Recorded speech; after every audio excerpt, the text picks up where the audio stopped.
JLP supporters in Northwest says JC Hinson must go.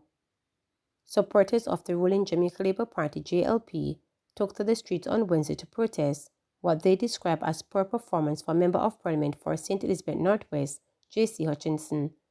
Calling for the removal of Hutchinson as MP for the constituency and for younger representation, the residents said they would not stop protesting until Prime Minister Holness addressed the issue. Mr. Hutchinson, over the years, he is a poor representative of Northwest St. Elizabeth, and we are Labourites and we don't want to vote for another party than Labourite, so we need a change, one protester told reporters. Another resident shared that over the years, him in power, and I don't see him doing nothing for Northwest St. Elizabeth, so he must go. Him time expire, so he must go. Make a younger set come and take this seat. One protester criticized the poor conditions of the road in the constituency, stating that Hutchinson has not delivered on any of his promises. In fool the people them, and them make up their mind now, say higher authority need to come on the ground and come know what is going on. I don't know how it will go.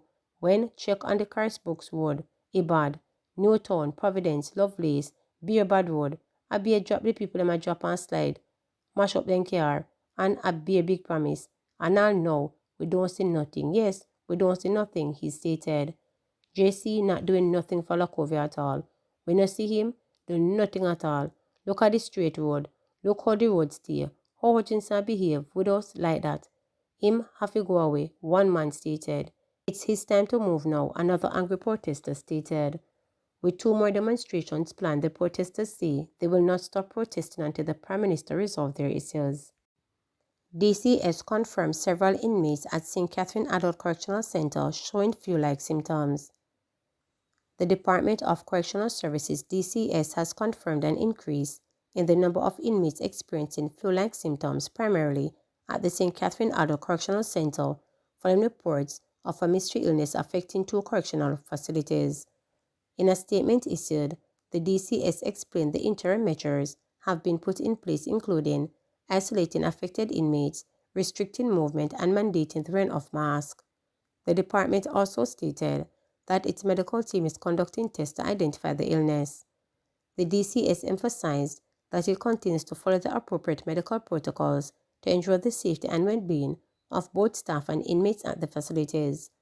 Meantime, human rights lobby group Stand Up for Jamaica is calling on the Health Ministry to assist in dealing with an outbreak believed to be impacting at least 2 correctional facilities. The lobby group says it has received reports of inmates at the St. Catherine Correctional Center and Tower Street facility in Kingston presented with flu-like symptoms.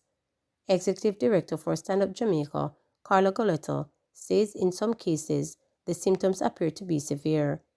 Expressing concern about the safety of inmates and correctional officers, Mrs. Goleta says she is urging the Health Ministry to intervene and provide support, especially with isolation. We do not know the nature of the bug, but what we learned is the symptoms are extremely heavy. So we are worried for both inmates and correctional officers because they share the same environment. I know that it's very challenging for DCS. I know also that they are making all efforts trying to deal with it. I advocate for the Ministry of Health to give a robust support to such action because one of the most challenging items is how people eventually can be put in isolation. Most of the institutions, and specifically the 2 institutions, are overcrowded.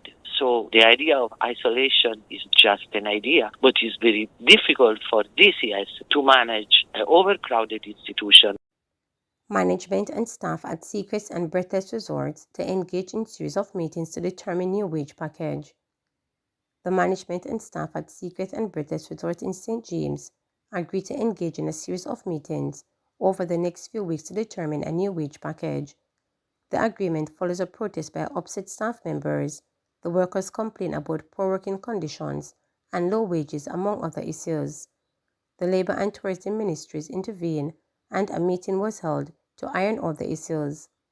A statement from the Labour Minister said senior officers from the Ministry Industrial Relations Department convened a meeting between 25 worker representatives and the management team of Secrets and Breez hotels. This resulted in 100% work resumption following industrial action by the workers.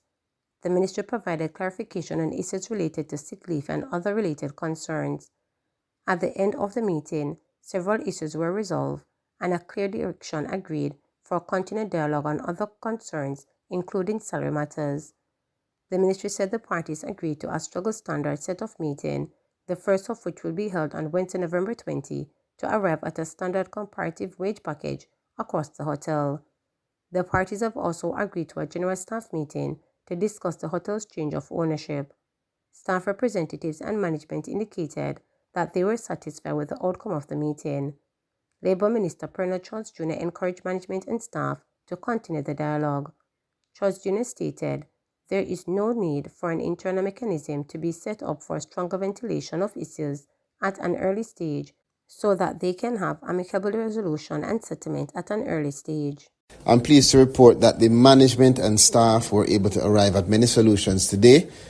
They were able to address some of the major communication issues, and more importantly, we have 100% resumption back to work, which is very, very good.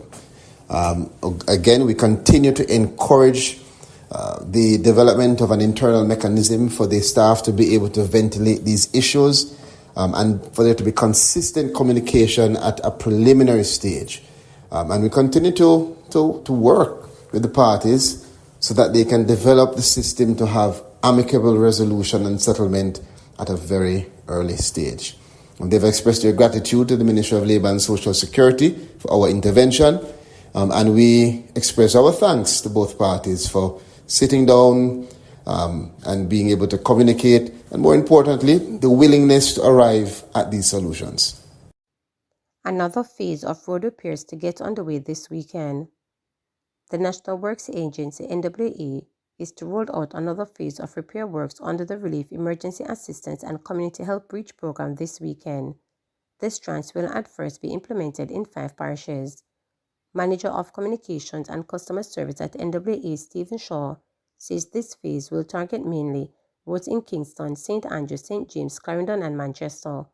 He says approximately $150 million will be spent on pavement repairs on just over 70 roadways across the 5 parishes. Mr. Shaw states that the works will be extended to other parishes in the coming weeks and that the final selection of roadways to be targeted under this phase is being finalized. The Reach Road Repair Program is a $3 billion investment made by the government towards rehabilitation of the island's roadway.